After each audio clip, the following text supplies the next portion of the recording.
Well, hey y'all, and welcome back to Famous Faith. I've taken a break for a while. Last year I chose to keep my daughter at home. She'd been in a daycare, but I decided to just make a change in my life, which required I take a break from podcasting. But lately I've been feeling a desire to get back to it. My daughter is still at home, so I'm doing this with the risk of any moment she'll run in and start making a lot of noise, but that's fine. That's motherhood. That's real life. But my podcast is going to look a little bit different. I'll be creating the episodes based on a new content that I've been sharing on my Instagram. If you're not on Instagram with me yet, go ahead and follow me, Famous Faith. But over the last couple months, the new content that I've been sharing is called I'm Reading the Bible as a Latina Pentecostal PK. Basically, the background of that is, I personally follow and have followed and learned a lot about the Bible, theology, from a lot of different voices on Instagram, back in college, academically. But frankly, I haven't had as much access to people who look like me, that are Latinos, that are Pentecostals, and that are PKs. And of course, I'm not an expert in the Bible, by no means, but I do believe that our own experiences, our own backgrounds, create and form how we read the Bible, how we perceive it, how we understand it, how we interpret it.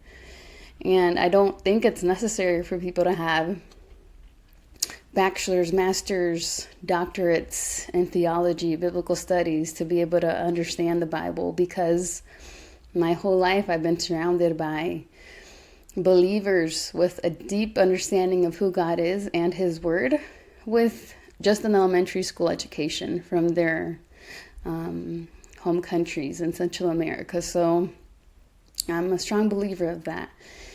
And so the content that I've been sharing on Instagram has really been that, just sharing my thoughts, my perspectives when I read through the Bible, like what stands out to me as a Latina Pentecostal PK. And so over the last couple weeks, we've been looking at the story of Sarai and Abraham and Hagar and Ishmael. Last week, we talked about how Hagar, being an immigrant, a woman, and a servant, God gave her the great privilege and honor of naming God, El Roy, the God who sees me, something that no one else in the Bible has had the privilege of doing. And I just shared last week how this is still true, where God identifies the marginalized communities in society, and He gives them a special and intimate access to Him because He understands what life on the margins is like for them.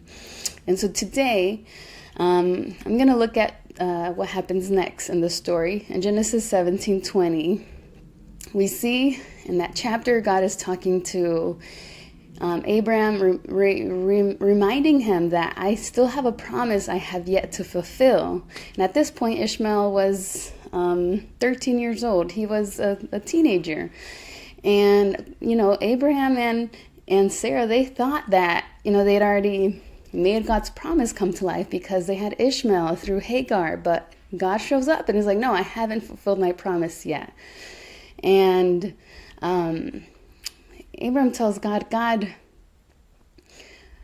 you just transfer that blessing over to Ishmael? Like, please, like all the blessings, just give it to Ishmael. And we see God respond and tell him, no, I'm going to give you a child between you and Sarah. But then God says this in Genesis 17:20, as for Ishmael, I will bless him also. Just as you have asked, I will make him extremely fruitful and multiply his descendants. He will become the father of 12 princes, and I will make him a great nation. So, looking at the big picture, we see Abram and Sarai. They had Ishmael through Hagar. Hagar became Abram's concubine. and Abram had a child with her. Now, the issue that happened there was that between Sarai and Abram, they tried to bring about God's promises and fulfill them on their own, by their own terms or by their own efforts. And we have Ishmael, which led to a lot of conflict in the household. Sarai mistreated Hagar and Sarai mistreated Ishmael. That's why Hagar was initially running away from them. But I think when I read about this verse, what God says about Ishmael, I take all of this into perspective. Sarai and Abram thought they could bring about God's promises by their own efforts, by what was culturally acceptable, by what was culturally normalized, that they would do it their way, rooted in doubt, or even rooted in a misunderstanding of how God was going to fulfill his promise. And then here we have Ishmael, a boy that was mistreated by Sarai, who was, by their cultural norms, a legitimate son. And yet, Abram is talking to God, and he talks about Ishmael. He's like, hey, here's this son that I thought was the fulfillment of your promise, but now that we're talking, I realize that he's not, but just give him the blessing. And it just makes me think about how I think a lot of people have complicated family trees, complex relationships between the parents and the child. A child being the result of two adults kind of doing their own thing without much submission or engagement with God. And then we have a child who often is paying the price or carrying the consequences of their parents' mistakes or just things that they brought about on their own. And I think I sympathize with Ishmael in this situation because he was the result of Sarai and Abram's doubt and fear and misunderstanding of who God was. And yet, in this moment where Abram is advocating for Ishmael, God doesn't say, Ishmael has nothing to do with me because he's a result of y'all doing things by your own terms. No, God doesn't respond like that. God grants this great blessing over Ishmael and says, I will bless him also, just as you have asked, just as Abram asked. I will make him extremely fruitful and multiply his descendants.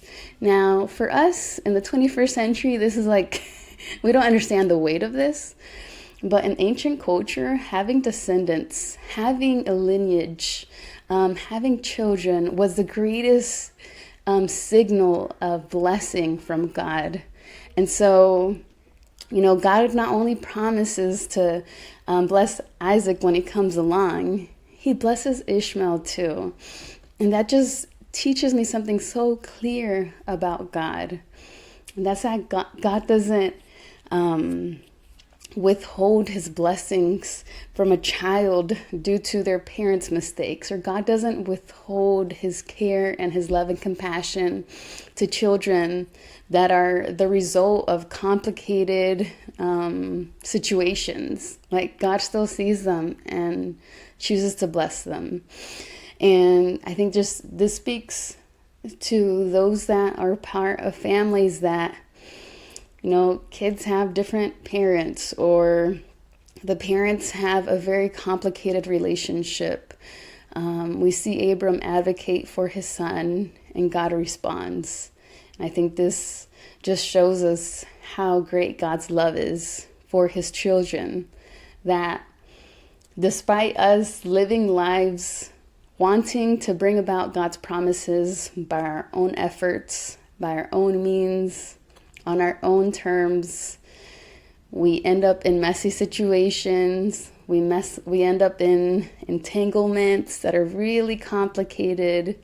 And yet, when we come and we talk to God and we advocate for those that are often in the crossfire of our own complicated situation, God chooses to bless them. And so this is a reminder for all of us, looking at our family trees or our family relationships or, situations that we've gone through. I think this instills in us a confidence in who God is. Like, yeah, we lived life in our own terms, and now we're facing the consequences of those decisions, and yet we can come to Him and say, God, X, Y, and Z is a result of all the things that I did on my own.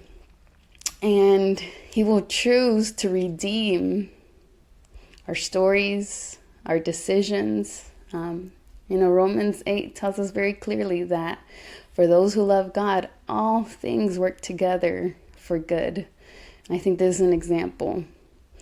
We can love God. We can believe in Him. We can trust Him. And in a moment of doubt, we will show the exact opposite and make decisions and take actions that aren't aligned with what He has said for us. And yet, when we come to Him with a humble heart and repentance, He chooses to use that for our good. And what a great reminder that is for all of us. There's no sin, no mistake, no error too big that God cannot redeem, because God is our Redeemer.